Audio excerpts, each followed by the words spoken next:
at the same time. Do you feel special? It's the first time I what? The first time I've ever brought anybody in right at the beginning, live. Oh, yeah, I do, man. So we'll give everybody a second to get in here tonight. I even wore my UK shirt just for you. So I hope you're not actually a U of L fan. No. All right, we got some people starting to come in. As always, please, if you're coming in through the Tour of Idaho Facebook page, all you have to do is give StreamYard your credentials. It'll tell you how to do that. And I should see your name. Jeff and I will both see your name when you ask a question. If you're coming in through the motorcyclejazz.com Facebook page or through the Mojazz YouTube page, it might be safest if you just put your name on any comment that you make or any question that you ask. I got to see if I can get this thing to go away over here because I can't see questions. Yeah. Oh, I see. Comments. There we go. All right. David Powell, hello. Jeffrey Jensen, hello from Ketchum. So we'll give it a second to come in. I just decided tonight, I was talking to Jeff a little earlier today, and he told me he was going to be in a motel room tonight. And I said, well, hell, come on PBR Monday, and you can do the Q&A with me. Turns out you're looking at beautiful Pee Wee Valley in the background. Is that correct? That's it. Home. That's it. Yep. So I think most of you know Jeff here. He is hello, Andrew. He is the guru of the cat, which as soon as I get out of this Tour of Idaho business that I got myself into all these years ago, I'm going to come back to Kentucky and do the cat, hopefully with Jeff and Kent and S. Yes. And are you getting your 10-speed ready for when I come through in a couple of years? My 29er. Good deal, man. Same things I'm riding. Yep. I just got back from a training ride. I went down and did a little sprint down into town and back up the hill. And it got back just before I came in, and so it's lucky I'm not still going. Yeah, I don't think I could handle that hill. Yeah, it's 90 degrees too. It was blazing, but that's the kind of training you got to do. You know, you got to go out when it's not very comfortable. I had to drop a gear on my motorcycle to get up it. Hey, Andrew, I think you and Jim sent me all of your stuff a few weeks ago. I haven't sat down to go through that yet, but I'm going to in the next couple of days. I've got Mystery Days 3 and 4 all written up. I'm going to work on the mystery part between Chalice and Salmon tomorrow. And then the only thing I have to do after that is your guys' stuff. So I'm pretty sure you guys sent it to me, and if you did, I'll find it. But if you didn't, let's talk, because I need to get on that stuff pretty soon. I think Jim Spooner may be in here tonight a little bit later, too. So, well, hey, it looks like we got a fair number of people in the room already, so we can get going. I told everybody I'd have a few updates tonight. Then all I'm going to do is answer questions. We're going to do a question and answer. You can ask Jeff. You can ask me. You can ask both of us. I thought Jeff would be good for this, not only because he's my friend, but because he understands a lot about the Tour of Idaho, having been out here twice, but also because he runs an event. So like Jimmy and a few other people that I frequently have on as guests, you know, Jeff really understands kind of what goes into all this, and he understands, you know, there's some reasoning behind all this, that you don't just flip a coin in the air generally and say, we're going to do it this way, or, you know, stick your finger up like that. Usually all this stuff takes a while to sort out. And one thing is, like, I know Jeff can appreciate this. How long do you think it took me to fix up these 2 mystery days? Like, how many hours do you think went into that, including going out and riding all of it, sitting down, GPSing it, getting the description ready to give to people? What would be your estimate of hours? Because I know you've done stuff like this before. Including riding it? Including riding it. Man, probably about 70. Yeah, you're about for each day.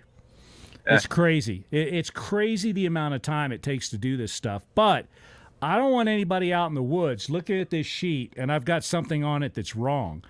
So you ride it. You go back with the GPS that you've got. You go put all this stuff down and see if it makes sense, see if you missed anything. You go ride it again. Then after you get your description, you go back and you ride it again just to make sure that you've got the distances and everything right. You've got all of the GPS right on it. And to hello, Justin. Hello, Brent. So And that, by the way, is not. I'm not trying to tell you that you owe me money or anything for this, because that's not the way I look at this at all. But sometimes in the heat of battle, people get a little piqued about certain things, and I am not sending you out there to do anything that I haven't personally done myself. And I might not have done it Tour of Idaho style this year, but I've ridden all this stuff. And everything that I could possibly do to make the descriptions as accurate and to make them make as much sense as I could, I did. So if there's still something wrong, all I can say is to err is human, but I did everything that I could. And Jeff, I know you feel the same way about the cat. It's your baby, and you still put a lot of time into that. I mean, I look at the questions that come up on that cat thing every day, and about half the time they make me laugh, but a lot of those people have really good questions, and you got to answer them. Yeah. You get a little bit of both. 16, still my favorite. I'm going to have them put that somewhere in my tombstone, right at the bottom, underneath all the other stuff. I'm going to put 16 in Roman numerals. 4x4. All right, so let me go through the updates first. If you have questions, go ahead and formulate a response. Otherwise, it's going to be a little bit of discussion between Jeff and me, and we're going to go. So the updates are that I've got the written descriptions for the mystery part of day 3 and the mystery part of day 4 all written up. I'm going to do the mystery part between Chalice and Salmon tomorrow, and then the day after that, if I have all the stuff from Andrew and Jim that I need, I'll have that ready the next day. Now, one of the things that I'm going to tell you is the way I did it for the mystery sections on day 3, day 4, and day 7 is different than the way that I think Andrew and Jim Spooner did it on that day that goes from St. Regis to Wallace. Those guys are going to do it the same way we did it last year, which is just a set of written directions, go from this trail to this trail to this trail. The maps in that area are really good. The trails are well signed, and I think that you won't have any trouble finding their directions. I may throw a few latitudes and longitudes at you just so that you feel better about it, but nobody last year had any trouble following the directions that Andrew and Jim and I came up with. It worked really well. Further south, day 3, day 4, and day 7, a lot of times you're crossing valleys and stuff to get to the trails that are in the mountains. So you're crossing mountain ranges, and the cool stuff's in the mountain ranges, and then in the valley, you kind of got to find your way across this valley. That can be a nightmare of gates to open and close. So one of the things that I did in those places, just because of the sheer amount of time you spend out in kind of places where there's lots of ways to go, there's dirt roads that go everywhere, every once in a while I gave you a latitude and a longitude. So you'll roll up at this place, your GPS unit, one of your GPS units should have the ability to see latitude and longitude, and you're going to need that anyway for the special navigation section. I did it for these in minutes, degrees, and seconds, which I think is different than I did it for the special nav section, but GPSs will switch back and forth, so you shouldn't have any trouble with that. And it's just there so that I think the written descriptions are good by themselves. I give you trail names, I give you trail numbers, I even give you photographs in places. You're going to see this when you get where you need to be. All of the challenge points, or not all of them, but almost all of the challenge points have a photograph, so you know exactly where you're supposed to be when you take it. So I try to make it as transparent as possible, and I don't think you'll have any trouble doing it. There's a map that comes with it, a 100K map, and I was really careful where I drew the lines. So that map, along with the written directions, and remember, you're responsible for bringing your own set of maps, and what I highly recommend are the motor vehicle use maps for the national forests along the way. The other thing that I've told a lot of people is, look, just print out a map on CalTopo and fold the thing up. Print 4, 5, or 6 maps of the whole tour corridor and go 100 miles each way. If you're unsure about where you're going to go, just go 100 miles each way. Go to the Montana border. Print those things up, fold them up, and then you'll have a higher resolution map. On your TrailTech Voyager Pros, you can upload the motor vehicle use maps for the state of Idaho and have them right in your TrailTech Voyager Pro. So if I tell you to go to Trail 4162, you have the ability with a TTVP to have that show up right on your GPS so you know where you're going. So I think it'll be a lot of fun. I think you guys will really enjoy the special nav section this year. By the way, you're not going to be there at 3 in the afternoon with the sun blazing down on you. You're probably going to be out there around 10 or 11 in the morning before it gets hot. All I'm going to do, the maximum that you're going to lose is 1 point if you don't nail it, but I am going to be a little bit more strict this year about docking you a point. Last year, the really good teams generally made very few errors on that special nav section. And that last team that came through frozen, I gave those guys the hardest one. They said, pour it on. They said, bring it. And I said, okay.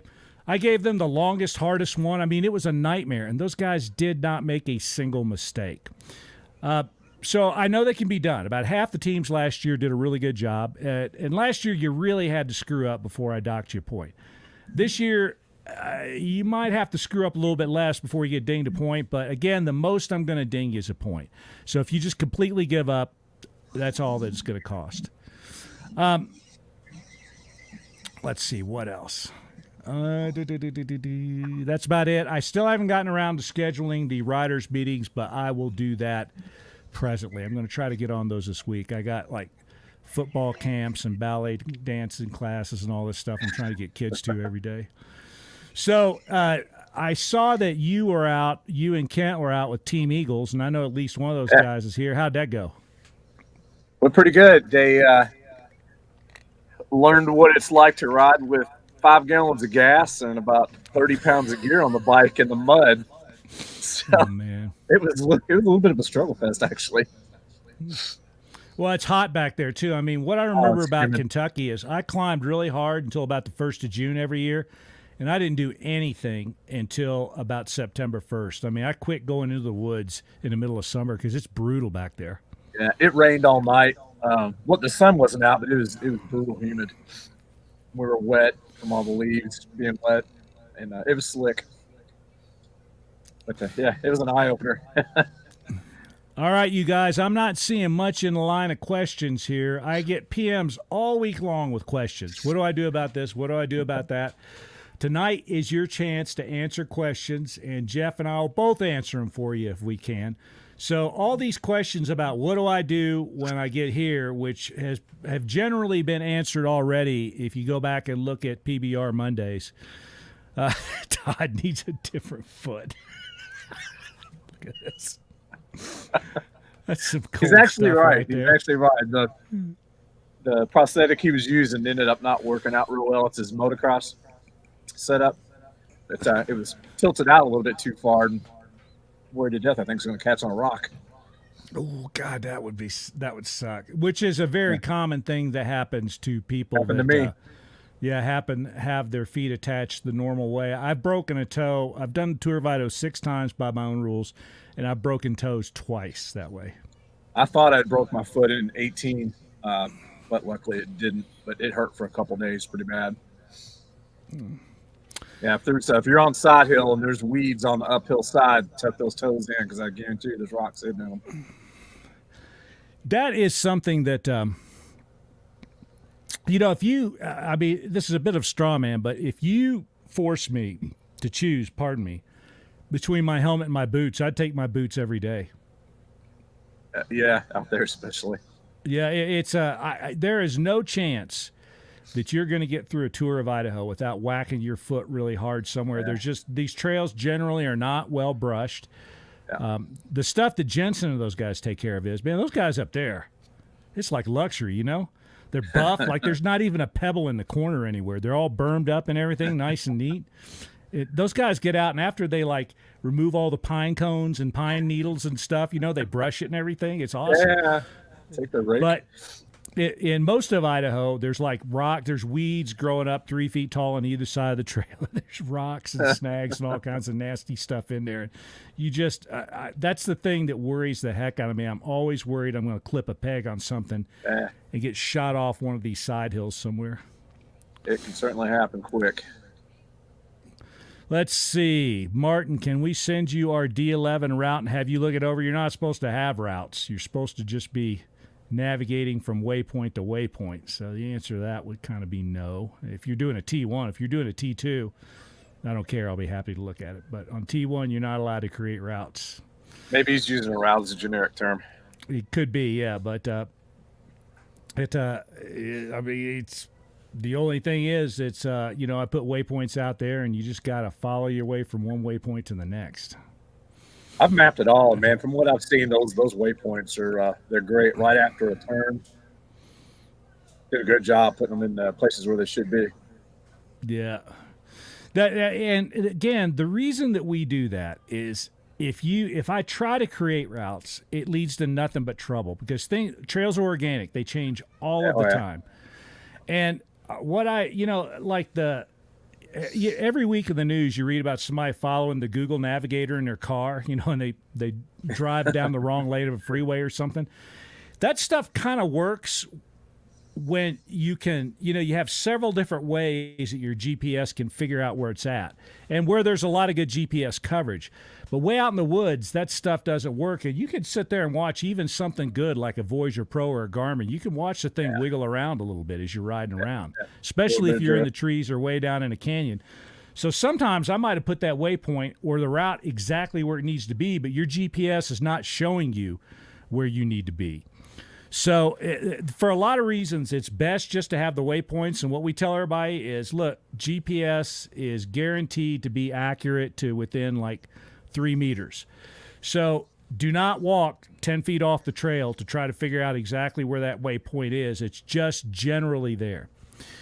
So let's see. Do you have any recommendation on an economical rain jacket coat? Jeff, what do you think?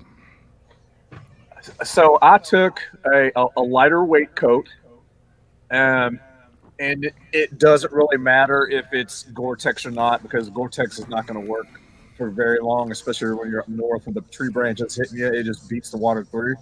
So if it starts raining, I would do what Martin says and buy one of those cheap, clear rain jackets from a little store. They're everywhere. Use it a day and then toss it.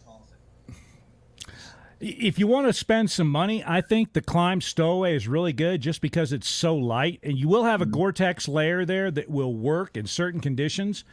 But I wear that Climb Stowaway as much as a windbreaker as anything else. I put it on like over the top of everything else when it starts getting dark. And I wear it underneath, my plastic rain jacket if I decide to need one. I think the Climb Stowaway is really good. Everybody in the world makes a very lightweight jacket like that kind of does the same thing. But the reason to buy from Climb is because they have supported the tour for years and they spend money on, defending trail access and stuff. So that's the one I would buy if it were me. But as Jeff says, that thing will work until you start riding through trees and bushes. And then it doesn't matter whose Gore-Tex it is. It does not work when you're getting smacked in the arm by tree limbs and stuff. Somebody else said the Stowaway by Climb as well. So some guy named Justin Reed, I don't know who he is. Is there more than one way between checkpoints? Will we get knocked for a point if it's not exactly the way you want it? The waypoints are located along trails. And generally speaking, there's a waypoint at one end of the trail and there's a waypoint at the other. And there's some waypoints in between in places where I think you might get lost, like where I know there's a little goat trail that wanders off or something. So if you read the rules carefully, it says that you may be assessed an off-route penalty if you get too far off the route, but you got to get pretty far off the route before I'll do that. So if, for instance, you get on a trail and you decide, for some reason to get off on another trail that parallels it and you start going miles in the wrong direction, you might get tagged a point for that, but you're not going to get tagged points for just getting lost. That happens to everybody. Just find your way back as quick as you can. Find your way back to the last place that was good, and then try to figure out how to go from there. But navigation is part of this, and we make no mistake about that. So you need to make sure that you kind of know where you're supposed to go. Jeff, did you have any trouble navigating from waypoint to waypoint? No. They're placed in, like I was saying earlier, in places where they're just after a turn, or if you're looking at something on a map and you see two different ways to go between two waypoints, chances are one of those ways don't even exist anymore. And it's obvious when you get there what you need to do.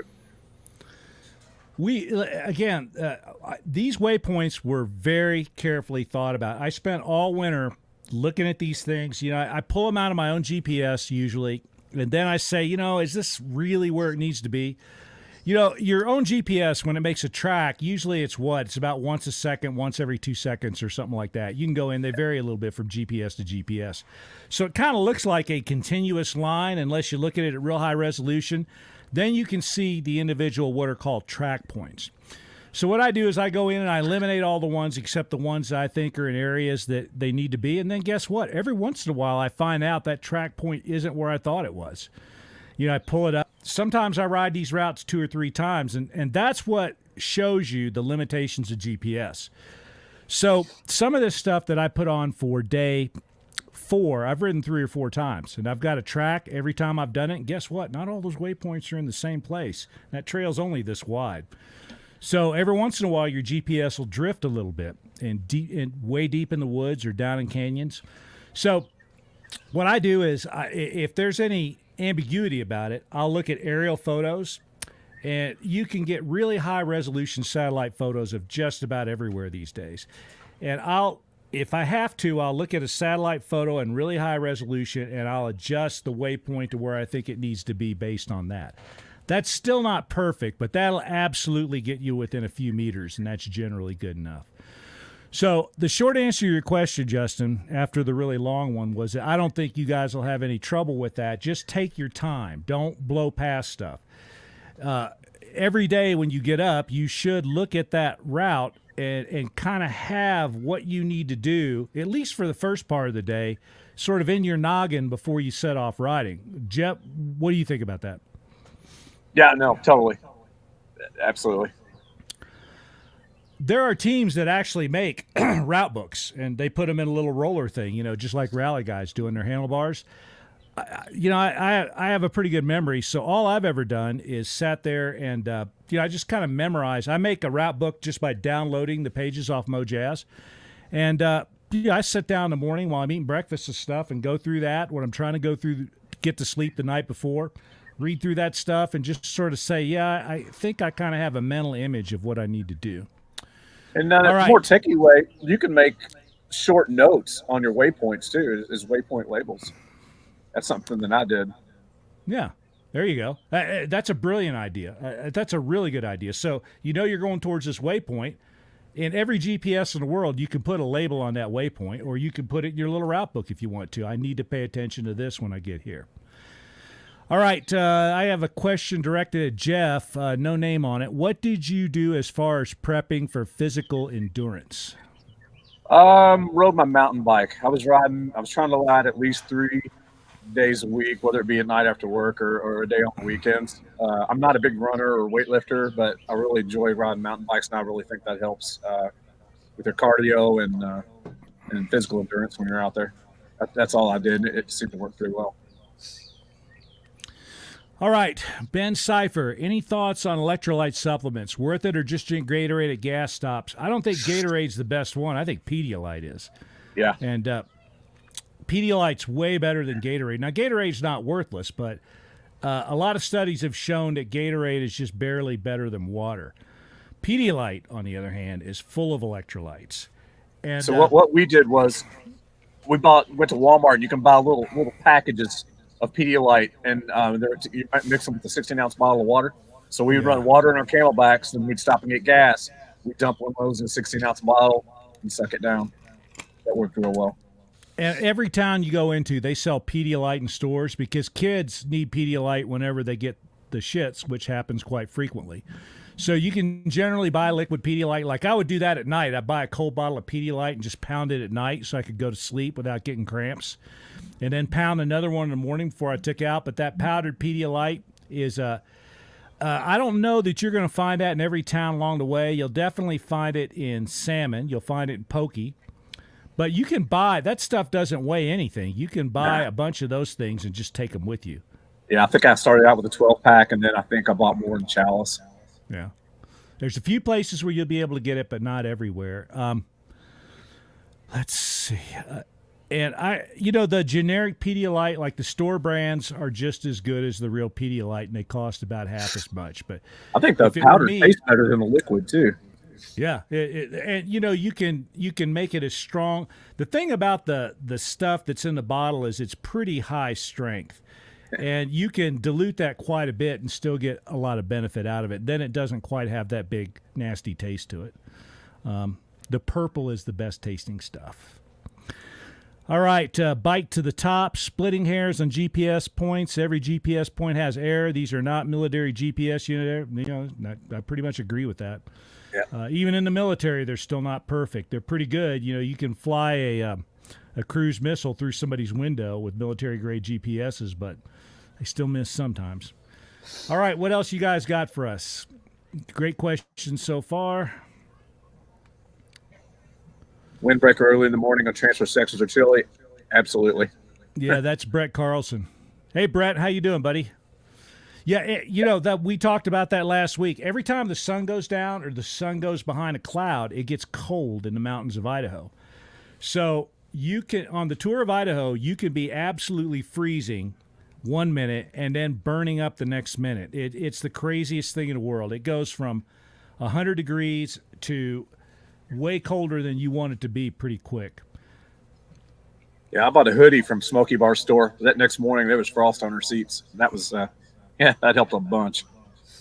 Oh, and by the way, that hoodie was not made out of Gore-Tex or anything fancy, was it? It was a cotton hoodie, right? Yeah. It was. Yeah, people laugh at me all the time, and I go, look, I'm going to go into a service station. If I get cold, rather than carry this big, heavy jacket the whole way, if I get out in the morning and it's cold, I'm going to go to a service station, and they're going to have something that says Ray's Garage on it, and it's going to be like just a fleece shirt or something. They'll charge $20 for it, and if I don't like it, I can give it to somebody at the next. I can leave it on a picnic table or something somewhere. But there's plenty of stuff that you can find along the way that's low tech that'll work just fine unless you get it wet, and you won't even get it wet if you buy a cheap rain jacket. You'll sweat like a pig, but you won't get rain wet into it. It's not that big of a deal in the first half of the tour, but the second half of the tour it's cold most mornings. It is.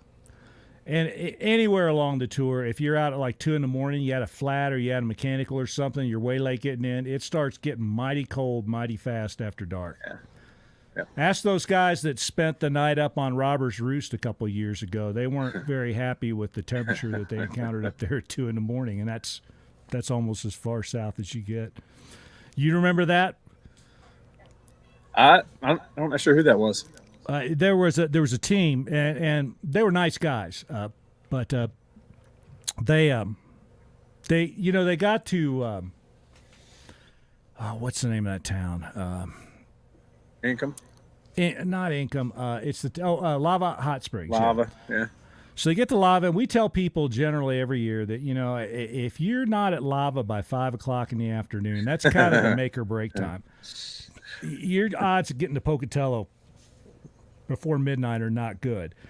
Unless, you were sitting somewhere for 3 hours fixing a flat or something like that. Or in Jim Spooner's case, getting his dad out and getting him to a hospital or something like that. But if it just took you, you started at 4 in the morning and you show up at Lava, 12 hours later, that's bad. You're probably not making it to Pocatello by midnight, which is a cutoff. But every year we tell people that. Every year they get to Lava, and I reach out to them and say, look, are you guys sure that you want to continue? And of course, everybody's all, yeah, we're good to go. Okay. Well, a couple years ago, there was a team that got up on Robber's Roost. It might have been 3 years ago. They got up on Robber's Roost, and they started up the Robber's Roost Trail at midnight. So they got off the Boundary Trail and started up that nasty, rocky, loose, steep single track at midnight. and you've ridden that trail. I mean, that's a nasty trail. Yeah. And, it's got that one section in it that's just like incredibly steep. And if you see it in the daylight, you see the sneak trail that goes around to the side. But if you're there in the middle of the night, you're just going to punch it right up the gut. And even some of the best riders I know loop their bikes trying to do that. It's another one of these Reed Canyon kind of things, except in Reed Canyon, there's no escape. Here, there is an escape if you want it. Yeah, my advice is stay to the that's what I even marked that trail one year. I went up there with tape and marked it. So Tour of Idaho stay to the right. Yeah, wouldn't loop their bikes. There's a way to the left too, but the way to the left is not as good as the way to the right. Yeah. So these guys get up there, and it's no fun right up at the top too. At the right at the top, there's some tree roots you got to get over, and there's some side hilly stuff, and of course it's pitch black when they're up there. I mean, even in Idaho, it's dark at 1 in the morning. So these guys get up over the tree ridge. They get up to that saddle on the top, and they kind of all get together. And it took one guy a long time to get up there, and they're commiserating about what to do, and they send me a message through the PLB. Actually, one of them called me because you get cell phone service up there, and they called me, and I was laying awake watching them, so I took the call, and I said, you guys, it took you like 90 minutes to get to where you're at. I don't know if it's safe for you guys to go down in the dark, because one guy had a busted headlight. One guy had already hurt himself. He'd hurt his knee or something. I said, look, you're in this nice saddle up there. There's no trees or anything around. You can see everything. It's really pretty up there.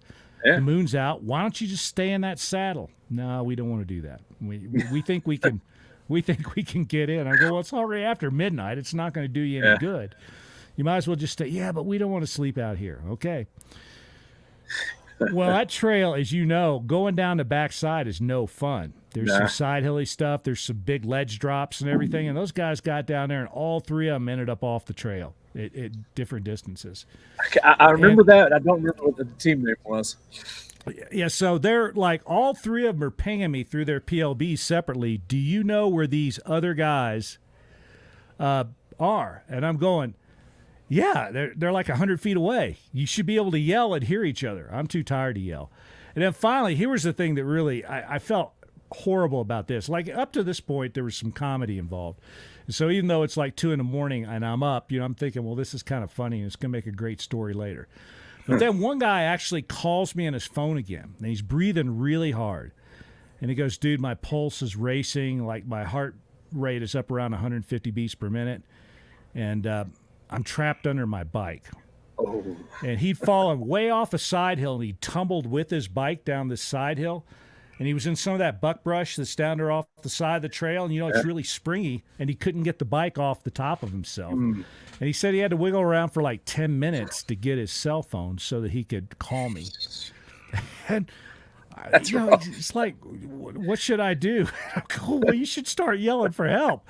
Your buddies are really close, but there's nothing that I can do. I mean, I physically can't do.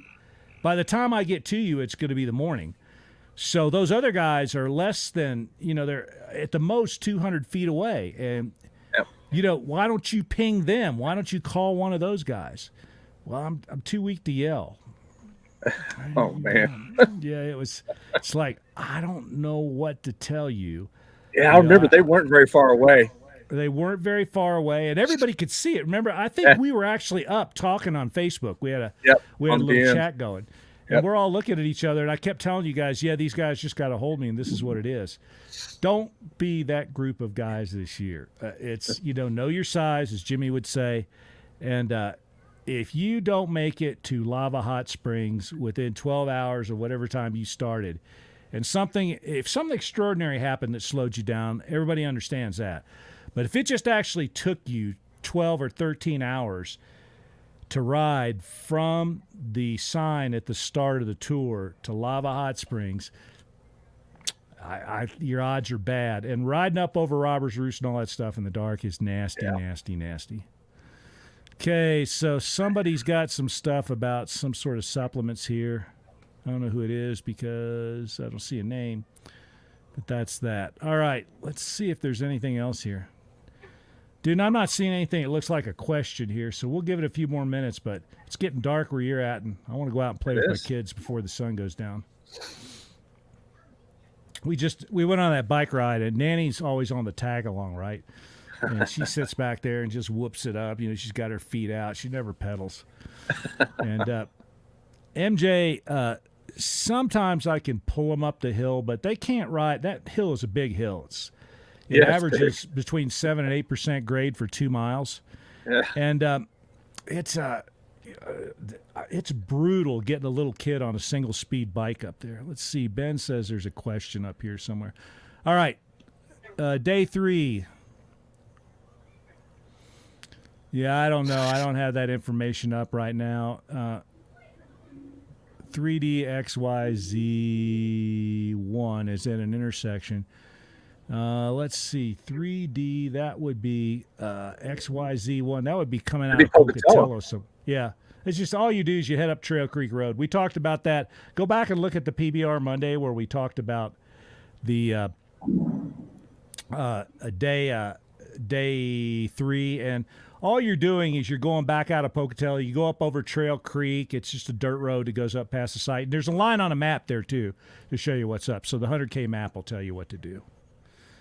If you have trouble when you get here, we'll sort it out. But you shouldn't get lost there. All right, Jeff. Well, thanks for showing up tonight, buddy. I see it's getting nice and dark there. And my pleasure. You got mosquitoes there in Pee Wee Valley this summer? Yeah. Luckily they didn't hit me yet, but yeah, they're bad. Well, thanks a lot for joining me tonight. Thanks a lot for all your help. Jeff does a lot of work behind the scenes to help me with the tour. He and Kent and Brent Carlson, who's here tonight, and there's about a half a dozen other people who I enlist every time I'm thinking about doing something new and crazy, and I run a lot of this stuff by these guys, so they actually help me quite a bit with this. This is way bigger than one person can do by themselves. So, it's like an iceberg, right? So I'm sort of the tip of it that sticks out, but there's a lot that goes on underneath the surface that I have a lot of help with. One last thing. I'm going to mess around with the supplemental challenge points a little bit. Since you're not spending as much time in Pocatello this year, I've already taken a couple of those off, and I'm going to take a couple more off. I'm just going to leave the ones that I think are likely to be good for you to go to in the afternoon. And the ones that were more appropriate for early morning, I'm going to take those off because you're going to want to get to power sports and get all that stuff taken care of in the morning.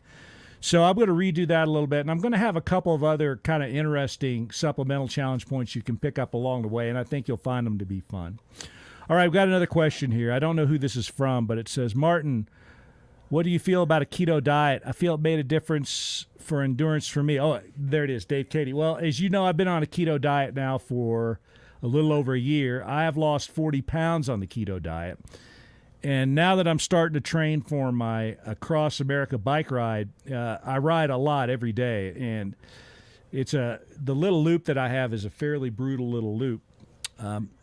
And I love it. I think the ketogenic diet is one of the best things in the world, but I'm also not a doctor or a nutritionist. I consulted doctors and nutritionists before I went on the keto diet, and they told me these are the risks. And so I just keep an eye on the things that are risks. For instance, you're at a much elevated risk for developing kidney stones on a ketogenic diet.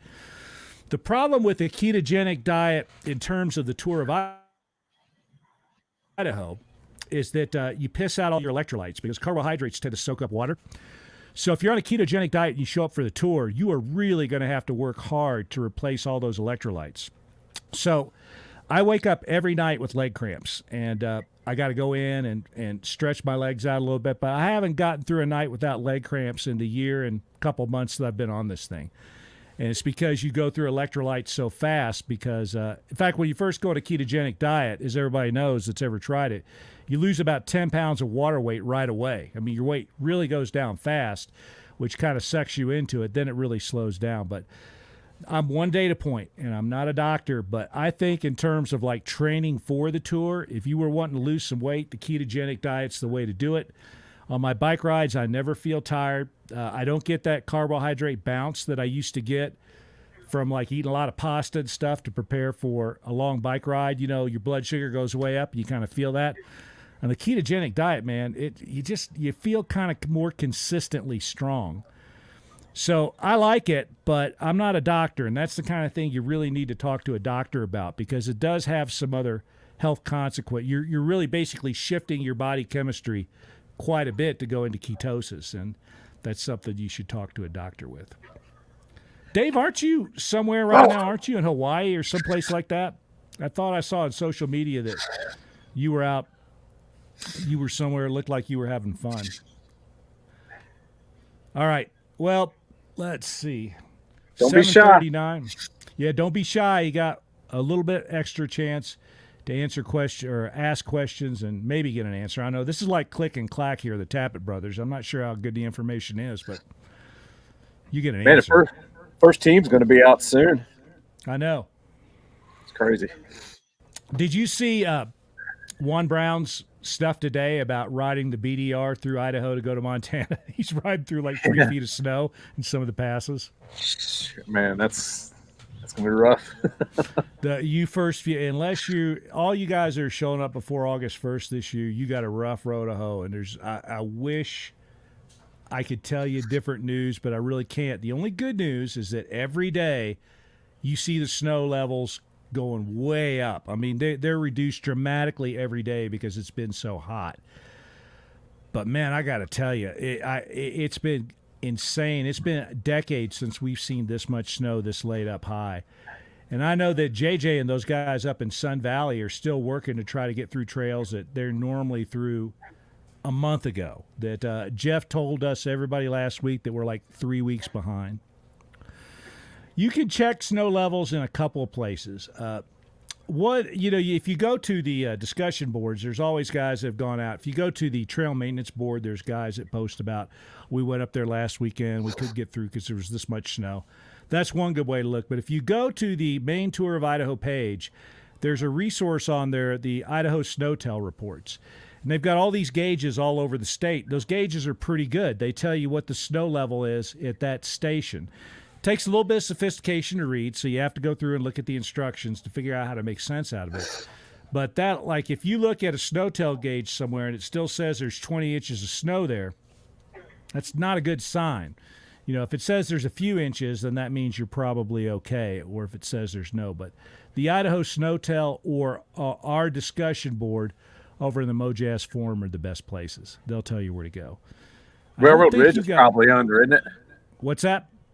Railroad Ridge, would that be under snow right now? I am almost positive that there's snow up there, but the nice thing about Railroad Ridge is that it's bare, so when the sun hits it, there's no trees, there's no shade or anything up there. Where you're going to run into trouble is in places where it's either north-facing or there's a lot of trees. So one of the last places, interestingly enough, that tends to hold snow along the tour, even in dry years, is that stuff that's up between Lowell and Wallace. You'll get a lot of snow up there, even at relatively low elevations, like going over Cook Mountain. If you take a Windy Ridge Trail all the way over Cook Mountain's up around 9,000 feet, and I've encountered snow there in the middle of August before. And I mean, considerable snow that I had to get off and work to get my bike through. You know, snow that was way up over your boots for a mile up the trail. So this year, I think you're going to see a lot of that. By the way, that's another consideration on whatever day that is this year. I think it's maybe day 10 this year. Where you have your an option of ways to go. One of the things that I would look at when I got up there is I might try to stay in the low stuff because the high stuff might maintain a lot of snow. Do you make considerations for snowed out trails? No, I do not. That's why we have this point system. If you can't get through it, the only reason that a trail gets taken off the tour is if it is officially closed. That's a physical closure. You can't get through. It's the same as it not being sawed. That's part of choosing the date that you choose. If you go later in the year, you're much more likely to not encounter much of that stuff. Now, what we tell everybody is that, look, there's plenty of bonus points available along the tour. If you can't get through something, don't kill yourself. Ride around it, get back on the tour as quickly as you can, but you're just going to have to ride some bonuses or do some extra challenge sections or something like that. That's the way it works. Bank those points when they're available. And as we've gone through the days, we pointed out these are the ones that are easy peasy lemon squeezy. These are the ones that you're insane. I know that those Texas guys are watching this. Last year, they rode up like the most horrible. It was that Bowery Trail, like the worst one I can imagine. Those guys did. And, their reasoning wasn't terrible. They just said, well, we were feeling good, and it was right there. And, we just wanted to make sure we got one while we got it. But that's like, as I go through the days, I try to tell everybody, these are the ones that are low-hanging fruit. These are the ones that are not. So we have some out there that are like, just you're crazy if you don't. You might as well get it because it's quick and easy.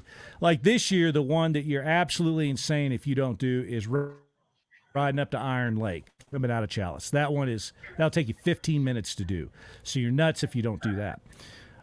Even riding up to the lookout there a little while later, you're nuts if you don't do that. But some of them, like the Bowery one's kind of crazy. On day one, the one that takes you up the really nasty way to the top of Buck Peak, that's not a great one to do. Thoughts about carrying a Go ahead, Jeff. I'm sorry. Did you say Baldy? Is that what you're talking about?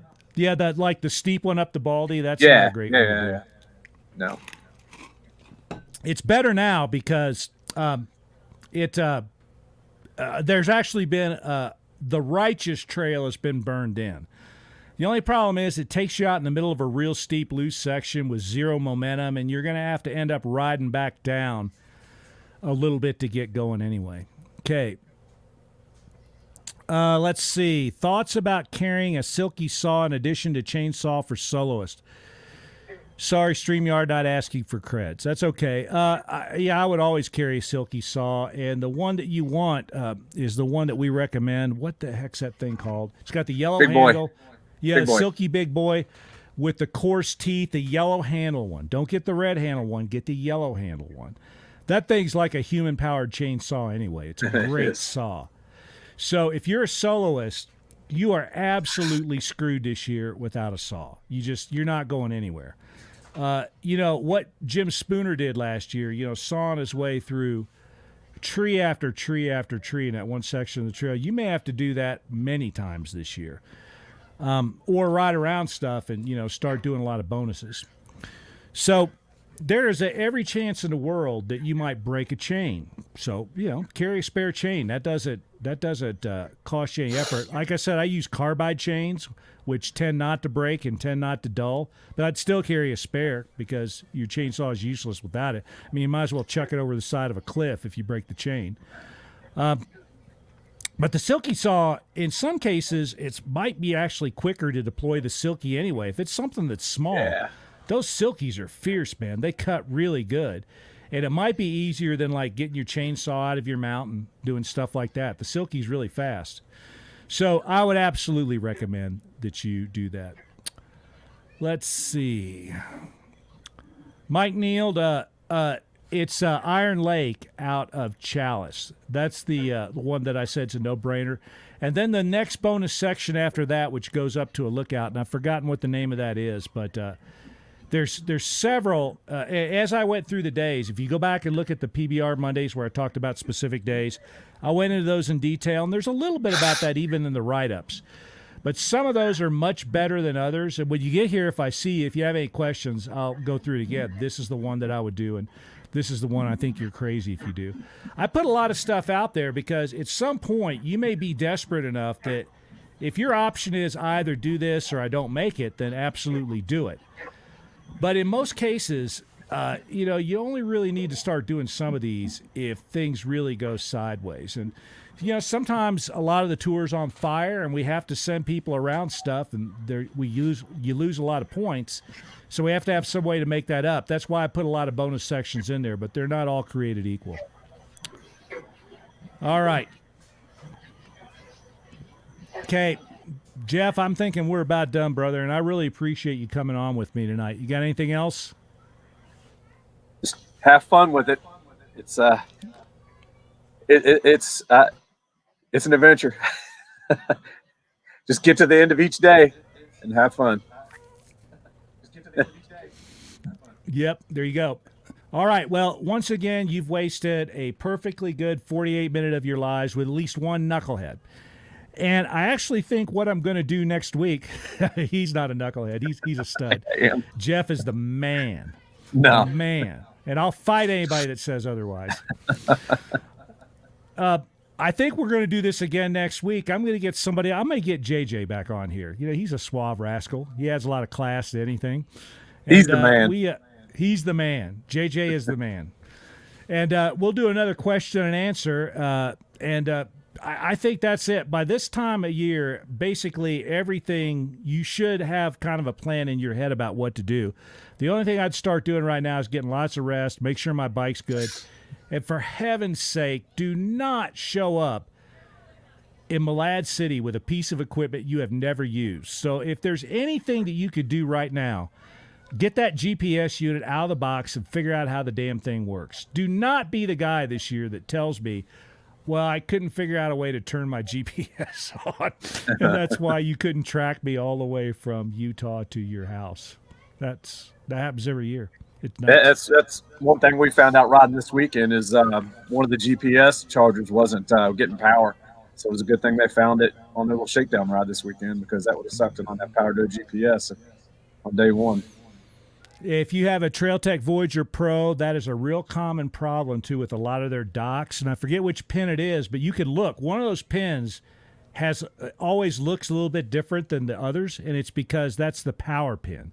And those power pins are notorious. If you get a little water in there, they'll start to corrode. It's a galvanic effect.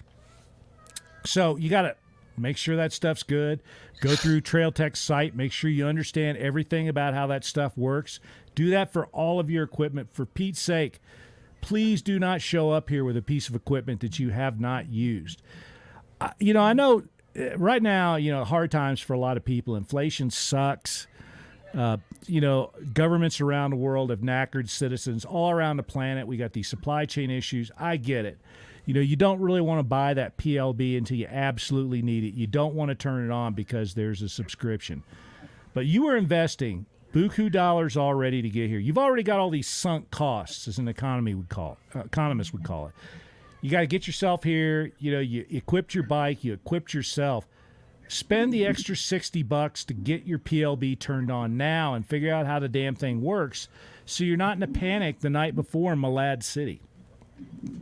On the Trailtech, go ahead and spring for the heavy duty mount, the new one they've got out. It's made of billet and it has bigger pins in it. It's supposed to for that small pin issue with the plastic one. Yeah, I've used those billet mounts for years, and that's the only way to go. This is actual, not the protector, but the it's a new power dock. They've had those out like as kind of a specialty item for a few years. I don't think I don't use the dock. I don't use the protective thing at all. But the little plastic docking station that they've always had is a piece of crap. They knew it. Everybody else knew it. And so years ago, they started making kind of one-offs, these billet docks, and they started handing them out to people and say, this is how this looks, or see how this works. And I've got 2 of them. And you will not have trouble with the billet docks unless they get really wet. That same pin, there's nothing you can do about the corrosion in that pin if you get water in there. So you got to clean it every time you use it. So every time I use my Voyager Pro, what I would do at the end of every day is take the thing off and just rub that down. Make sure you clean any water or mud or anything that's gotten in there off of all those pins, and you'll stop that problem from happening. But every year somebody PMs me and says, my Voyager Pro doesn't have any power. What do I do? And I say, okay, tell me how this pin looks. And they go, oh, yeah, it looks pretty bad. Well, there's a YouTube video that shows you there's a couple of those pins that aren't doing anything. You can take the spring out and move it to the powered one that goes bad. It's pretty simple to do if you got a pick. Yep. There you go. But if you keep it clean, you probably will not develop any problems. You get a little water in there, though, it'll work its way down into it, and then all of a sudden you're knackered. When you take those things apart, you'd be amazed at what they look at when water's sat in there for a while. It'll be corroded all the way down to the connecting wires. It looks pretty bad. And that's a consequence of running an electrical current through hard water. That's what you get. All right. Thanks, Jeff, again. I'll see the rest of you all in 1 week, and I will try to start scheduling some riders meetings this week. We've got people from all over the world that need to get in, and as I mentioned at the top of the show, I got like kids in all kinds of different summer camps and activities, so I got to be a little bit careful how I work this stuff out. But now that I'm done writing up the mystery sections, we'll try to get them rolling in this next week. Take care, everybody. Thanks again, Jeff. Yeah, good luck to all the teams this year. Have a blast. All right. Be seeing everybody next week. Bye-bye.